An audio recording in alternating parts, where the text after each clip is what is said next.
कुछ भी अच्छा या बुरा नहीं होता। ये सब हमारे दिमाग में डाला गया है प्रचार के द्वारा, बाजारवाद के द्वारा। एक समय था जब फटे हुए कपड़ों को पहनना बहुत गलत समझा जाता था, लेकिन बाजारवाद आप जानते हैं कि ऐसा है कि अभी फटे हुए जींस का प्रचलन है। बहुत लोग महंगे दामों में खरीद कर ऐसा ऐसे कपड़े पहनते हैं। तो इसी के बारे में था कि अ, कई चीज़ें हैं जो हमारे दिमाग में डाली गई हैं, हमारे समाज के दिमाग में डाली गई हैं और उसको परसेप्शन बना दिया गया है। जैसे खास सूट बूट को एक अच्छा ऊंचा माना जाता है समाज में। कोई पहले के ज़माने में सादा जीवन उच्च विचार को महत्व दिया जाता था। और अभी क्या है कि जैसे कि सूट बूट वाला कपड़ा पहना है और महंगी महंगी स्टाइलिश चीज़ें पहनी है, तो लोगों को लगता है कि ये कुछ बेहतर है। उसे ज़्यादा स्टैंडर्ड माना जाता है।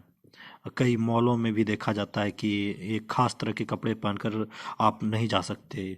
जो पारंपरिक आपका वस्त्र है, लुंगी या फिर गमछी लेकर आप किसी खास रेस्टोरेंट में नहीं जा सकते। ये सब कहाँ की मानसिकता है? ये सब पश्चिमी जो वेस्टर्न कल्चर है उसकी ही मानसिकता है। इसी तरह हमारे समाज में बहुत ऐसी अनवांटेड चीज़ें हैं जो घुस गई हैं, जो हमारे दिमाग को प्रभावित करती हैं, हमारे सामूहिक सोच को प्रभावित करती हैं। इसी तरह से है जैसे कि गोरा या काला। तो जैसे अंग्रेज़ों ने यहाँ राज किया तो घोड़े चमड़े वाले को ज़्यादा प्रेफरेंस देने की जो प्रथा है वो अंग्रेज़ों के समय से चली आने लगी। और अंग्रेज उसे घोड़े होने को ज़्यादा महत्व देने लगे क्योंकि वो घोड़े थे। और कलर डिस्क्रिमिनेशन यहीं से होता है कि रंग भेद नीति।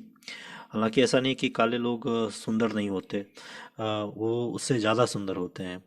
वो अच्छे अच्छे कटिंग के होते हैं, लेकिन ऐसा प्रचलन कर दिया गया कि हमारे समाज के दिमाग में डाल दिया गया कि वो ज़्यादा बेटर है।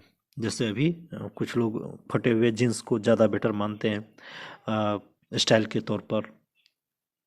तो बहुत सी बातें ऐसी हैं जो हमारे समाज में चल रही है। अब मान के चलो कि बाल कटिंग करते हैं, हेयर कटिंग। तो हेयर कटिंग क्यों होता है? हेयर कटिंग करवाने का क्या मतलब है? लंबे बाल होने चाहिए, लेकिन सबका बचपन से ही हेयर कटिंग करवाया जाता है इस नाम पे कि बाल संवारने में ज़्यादा मेहनत न करनी पड़े। अरे ये नेचुरल चीज़ें हैं जो कि लंबे बाल अच्छे होते हैं। बड़े होकर तो बाद में बहुत लोगों के बाल ही झड़ जाते हैं जब उसको बाल रखने की आज़ादी मिलती है। स्कूल तक तो आज़ादी ही नहीं मिलती, बाल कटाना अनिवार्य है।